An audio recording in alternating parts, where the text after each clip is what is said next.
ನಮಸ್ಕಾರ, ನಾನು ನಿಮ್ಮ ಮಲನಗೌಡ ಮಾಲಿ ಪಾಟೀಲ್. ನೀವು ಕೇಳ್ತಾ ಇದ್ದೀರಿ ಸುದ್ದಿಗಳ ಲಂಚ್ ಬಾಕ್ಸ್. ಇಪಿಎಫ್ಒ ಸದಸ್ಯರಿಗೆ ಒಂದು ಒಳ್ಳೆಯ ಸುದ್ದಿ ಇದೆ. ಏನದು?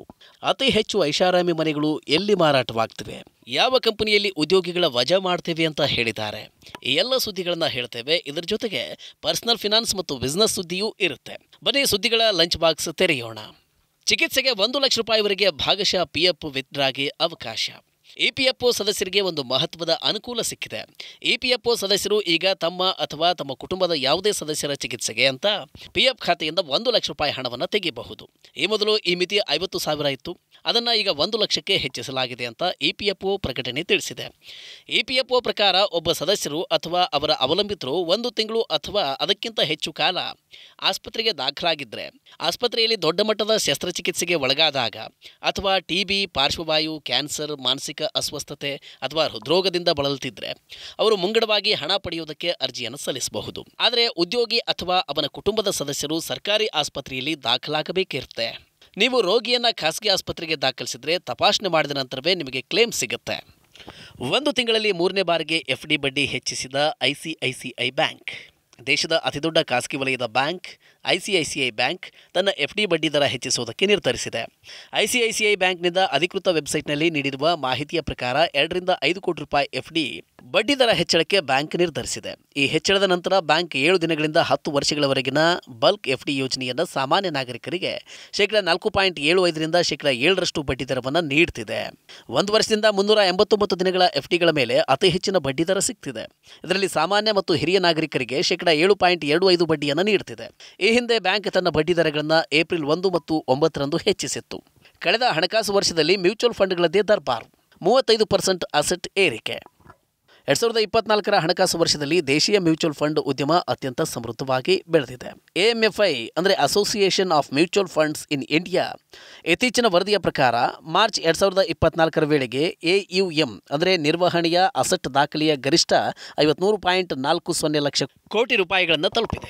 ಕಳೆದ ಮಾರ್ಚ್ 2023ರಲ್ಲಿ 39.42 ಲಕ್ಷ ಕೋಟಿ ರೂಪಾಯಿ ಆಗಿತ್ತು. ಅಂದರೆ 1 ವರ್ಷದಲ್ಲಿ 14,000 ಕೋಟಿ ರೂಪಾಯಿಗೂ ಅಧಿಕ ಏರಿಕೆ ದಾಖಲಾಗಿದೆ. ಮ್ಯೂಚುವಲ್ ಫಂಡ್ ಉದ್ಯಮವು ಹಣಕಾಸು ವರ್ಷ 21ರಲ್ಲಿ 41% ಬೆಳವಣಿಗೆಯನ್ನು ದಾಖಲಿಸಿದೆ. ಇದರ ನಂತರ ಈಗ ಹಣಕಾಸು ವರ್ಷ 2024ರಲ್ಲಿ ಸುಮಾರು 35% ಬೆಳೆದಿದೆ. ಭಾರತದ ಈ ನಗರಗಳಲ್ಲಿ ಕೋಟ್ಯಾಂತರ ಮೌಲ್ಯದ ಐಷಾರಾಮಿ ಮನೆಗಳ ಮಾರಾಟದಲ್ಲಿ ಹೆಚ್ಚಳ. ಕುಶ್ಮನ್ ಮತ್ತು ವೇಕ್ಫೀಲ್ಡ್ ವರದಿಯ ಪ್ರಕಾರ ಐಷಾರಾಮಿ ಅಪಾರ್ಟ್ಮೆಂಟ್ಗಳ ಬೇಡಿಕೆಯಲ್ಲಿ ದೇಶದ ಎಲ್ಲ ಮಾರುಕಟ್ಟೆಗಳಿಗಿಂತ ದೆಹಲಿ ಎನ್ಸಿಆರ್ ಮುಂದಿದೆ.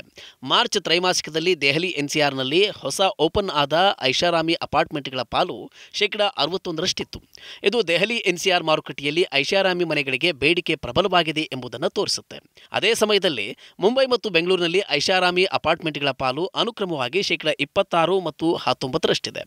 ಕುಶ್ಮನ್ ಮತ್ತು ವೇಕ್ಫೀಲ್ಡ್ ವರದಿಯಲ್ಲಿ ಪ್ರತಿ ಚದರ ಅಡಿಗೆ ಬೆಲೆ ಕನಿಷ್ಠ $15,000 ಇದ್ದರೆ ಅಂತಹ ಮನೆಗಳನ್ನು ಐಷಾರಾಮಿ ಎಂದು ಕರೆಯಲಾಗುತ್ತೆ. ಟಿವಿಗೂ ಬಂದಿದೆ ಎಐ. ಸ್ಯಾಮ್ಸಂಗ್ನಿಂದ ಎಐ ಇರುವ ಟಿವಿ ಬಿಡುಗಡೆ. ದಕ್ಷಿಣ ಕೊರಿಯಾದ ತಂತ್ರಜ್ಞಾನ ಕಂಪನಿ ಸ್ಯಾಮ್ಸಂಗ್ ಭಾರತದಲ್ಲಿ ಹೊಸ ಸೀರೀಸ್ ಟಿವಿಗಳನ್ನು ಬಿಡುಗಡೆ ಮಾಡಿದೆ. ಈ ಸೀರೀಸ್ನಲ್ಲಿ Neo QLED 8K, Neo QLED 4K ಮತ್ತು OLED ಟಿವಿ ಮಾಡೆಲ್ಗಳಿವೆ. ಬೆಂಗಳೂರಿನ ಸ್ಯಾಮ್ಸಂಗ್ ಓಪೆರಾ ಹೌಸ್ನಲ್ಲಿ ನಡೆದ ಅನ್ಬಾಕ್ಸ್ ಅಂಡ್ ಡಿಸ್ಕವರ್ ಕಾರ್ಯಕ್ರಮದಲ್ಲಿ ಟಿವಿಗಳು 55 ಇಂಚುಗಳಿಂದ 98 ಇಂಚುಗಳವರೆಗಿನ ಗಾತ್ರದಲ್ಲಿ ಲಭ್ಯವಿವೆ. ಹೊಸ ಟಿವಿಗಳು ಅನೇಕ ಕೃತಕ ಬುದ್ಧಿಮತ್ತೆ ಅಂದರೆ ಎಐ ವೈಶಿಷ್ಟ್ಯತೆಗಳನ್ನು ಹೊಂದಿವೆ ಎಂದು ಸ್ಯಾಮ್ಸಂಗ್ ಹೇಳಿದೆ.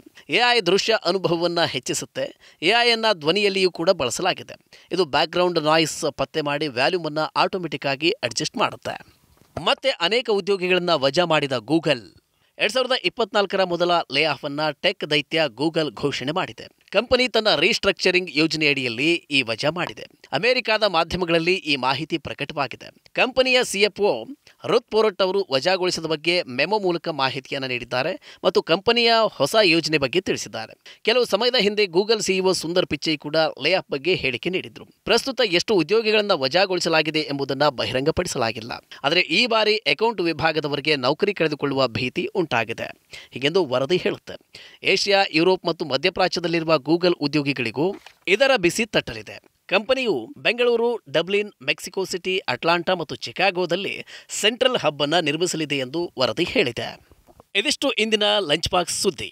Share market, mutual fund, insurance ಹಾಗೂ ಪರ್ಸನಲ್ ಫೈನಾನ್ಸ್ಗೆ ಸಂಬಂಧಿಸಿದ ನಿಮ್ಮ ಎಲ್ಲ ಪ್ರಶ್ನೆಗಳಿಗೆ ತಜ್ಞರಿಂದ ಉತ್ತರ ಹಾಗೂ ಸಲಹೆ ಪಡೆದುಕೊಳ್ಳುವುದಕ್ಕೆ ಈಗಲೇ ಡೌನ್ಲೋಡ್ ಮಾಡಿ ಮನಿ9 ಆ್ಯಪ್. ಮತ್ತಷ್ಟು ಅಪ್ಡೇಟ್ಗಳೊಂದಿಗೆ ಮತ್ತೆ ಭೇಟಿಯಾಗೋಣ. ನಮಸ್ಕಾರ.